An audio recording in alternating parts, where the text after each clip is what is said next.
We're here with Mike Lewis, Vice President of Product Development for the Custom Shop. Great to see you, Mike. Good to see you. Thank you. Thanks for the tour you gave us earlier. It's incredible here. You bet. I was amazed at how much handwork goes into everything from fabricating the metal to shaping the wood that goes into making up the guitars. It is amazing, and so many things are done by hand that in other factories are done by machines. Here, everything's built one at a time, not on a production line. Right, right. So tell us what Vice President of Product Development means. What is it that you do?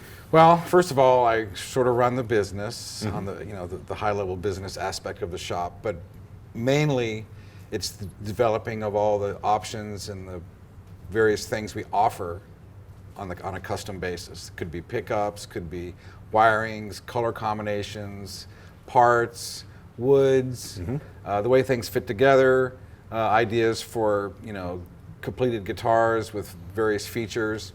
What we offer our customer that they can choose from to create their own custom guitar. Many of these things are a legacy that go back 30 years, but we're constantly trying to grow and develop and advance. We're Fender. We want to be cutting edge, right? And since we're a custom shop, the only way to let people know what we can do is to actually create guitars with these new features and put them in our annual collection. So I spent a lot of time doing that. Right. And we have dealers come visit, point all these new things out to them so they know they're up with all the new stuff. Right. So we're here in a room that just recently opened. This is a design lab. And what kind of things go on in this room here? Well, this room, the design lounge, it used to be our office, and we completely gutted it, moved the office out, and redesigned it to be an experiential room. With obviously there's physical branding in here, and the idea was that when you walk in here, you're transported, okay? And virtually every option that we can do is in this room in some kind of way. These drawers are filled with parts, hardware and pick guards and knobs and things like that. If somebody wants to see it, we have it. We've got all the neck shapes, and these necks here represent all the different frets and the finishes and the shapes and fingerboard radiuses and dot inlays and things like that. Now, obviously, there's more that we can do than what's represented here, but this is like the common, the more common things. Same with colors, body woods. So what happens here is dealers will come in and they'll design their guitars, or an artist will come in and say, hey, I want you to build me a Strat. And maybe one of the builders will come in, the master builder will come in and meet with the artist. And they'll spec it out from ground one. It's like, here's the kind of wood I want, here's the body, the shape, the kind of radiuses. We have examples on the walls of various things. We have ways that you can listen to different pickups. This is our mule here, where you can actually just pop this completely off and one connection. So we have dozens of these assemblies made with different pickups and different wirings, so people can actually hear what the pickups sound like and how the wiring affects the functionality of the guitar, and you're hearing it on the same guitar. Right. Because normally if you did that on different guitars, it would sound different, because the wood and everything. So this is a really cool thing. It just pops right on here. That's pretty slick. You can do a quick change, so within a minute, you can hear the different pickups. Right. Or wiring. Right. So I consider myself to be fairly tweaky about this stuff, but you were blowing me away earlier because you were talking about some changes and different things that Fender did back in the day that were only around for like a week or for a month or something. Exactly. Well, there's a lot of transitional things that happen. Now with Fender, from what I can gather, what it looks like to me and things you read about Leo Fender and the way he was first of all, he never wasted anything, but he was mostly concerned with the functionality and the lasting service quality of something. Build it to last, make it easy to repair, so on and so forth. And take the Strat, for example. When it first came out, it had a pick guard like this, a single ply white pick guard. Okay. Well, what happens to these after a number of years, depending upon what the weather conditions are like where you live? The thing could buckle a little bit. Sure. So I'm imagining that artists or someone would come to Leo and say, what do I do about this pickguard? It doesn't look as good as it did when it was new. Of course, now we love it, right? Right. but what do I do? Well, maybe we need to add screws. Okay, so they did one with 9 holes. Okay, they added a screw. So this one had 8 holes. On The first one had 8 holes, and the place where it would buckle would be kind of right here. You'd see it, buckle up right there. So we put another screw hole there, right? Okay. And then somehow that wasn't enough, so we switched to 3-ply, more stable. Okay, lasts longer, right? So how many screw holes do we need? Gee, we don't know. Let's see. So the first one had 8 holes, like the original 8-hole. As you can see here, they're in pretty odd places. Big open space right here. Yeah. Gee, I think we need more holes. So they made it 10-hole. Okay, where this was still a screw hole missing here. And they realized, we need another screw. Well, we can't put a screw there because there's no place to screw it in. Because the way the body was shrouded, there was no wood there. So that's why the 60s control route has that little shoulder in there, okay?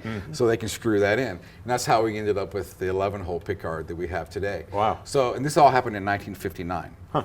So when we do 59 Strats, it's always fun because there's so many weird little options that you could offer, Right. that maybe even existed for who knows how long, Right. The non-11-hole pickguards are extremely rare. And I'm sure we'll uncover more variations. Probably a 7 out there somewhere. Who knows? But it's fun. Yeah. When you're trying to create something different, Right, and something unique. Right, So right. 59 is a great year. It's also the year that Fender transitioned from the one-piece maple neck to the rosewood fingerboard. And I also imagine that it was done for the same reason. It was like a maple neck. Over time, we'll start to show this kind of wear, and it kind of gets dirty and stuff around the frets, and some of them are pretty extreme. Right. So I can imagine that a customer comes in to Fender and says, "Well, look at my neck. What can I do about this? How can I clean this up?" Well, nothing. Right. Right. So, okay, so maybe we should go to rosewood. So they start using rosewood fingerboards. So that doesn't happen to this. It looks good forever, right? It's easy to clean. Right. It doesn't wear out the same kind of way. So, make it better, make it all very last longer. practical, wasn't it? It's all for a reason. It's all to make it last longer, make it better in some kind of way. Right. And so that all happened right around the same time. And you think about all the other changes, they all fall into that kind of category. Right. It's really to make it last longer, Right. to improve it. But what's cool about the custom shop experience is that you can get exactly, if you want an 8-hole pickguard and a rosewood fingerboard, you can make that happen. Well, that's the difference between then and now. Okay, in the original days when the guitars were being created, it was all a linear thing. You're a dealer. One day you get your Strats in. They're a one-piece maple, and they have single-ply pickguards, and it's a 2-tone sunburst. You get those in, hang them on the wall. Cool, that's the way they come. The next order came in. Oh, gee, it's 3-tone. Now it's got a rosewood fingerboard. What the heck? Nobody said, "Hey, this is wrong." No, it's just the way they are now. Right. But what happened was that artists would take these guitars and they would write music on them, and they would record this music, and this music became popular, right? And some of this music is now ingrained in our cultural DNA, right? So guitar players, I like this guy, I like this song, I like this era, I like this kind of music. Hey, it was played on this particular guitar. Right. I want that, Right. right? And so the people who are into Hendrix, they want a Hendrixy kind of Strat. The people who are into Gary Moore want a Gary Moore kind of Strat. The people who are into whatever, same with Tellies. If you like that music, like that player, you're going to go for that, And today, that's why we have to make all of it. And it's fun. Yeah. I bet. Because there's so many variations. And because we're a custom shop, we can do it any way you want. If you want to mix it up, you can. Right. You can have us do things that were never ever done before, color-wise and parts combinations and neck radiuses and shapes and figured woods that would have never been on a guitar made whenever. Right. And we do a lot of that. We actually get very few orders for exact 100% vintage correct stuff. When we first started, it was a lot of that. But now, the sky's the limit, Right. you know, and people love it. Yeah. Well, we were checking out some of the different pickup combinations and listened to what a difference it makes just having some of those, and even the wiring. Tell us a little bit about that. There's two different types of wiring that you use. One's a Fat 50s, and one is more the standard type. Yeah, the Fat 50s wiring goes back to the early 50s that Fender actually never used. It was done on other guitars, typically with humbucker pickups. And it's really just one wire that's different. It's the tone controls connected to the wiper of the volume control.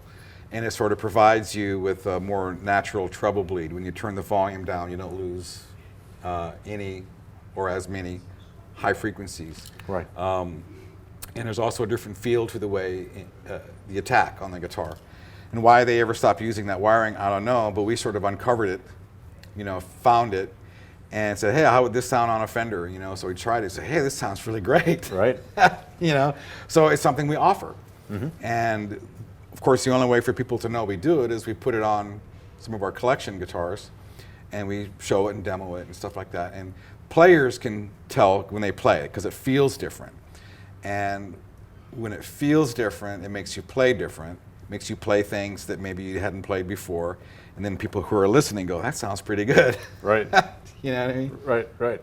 All those little details that go into making just the perfect instrument for a Yeah, player. that's right. And that's what you guys offer here. Yep.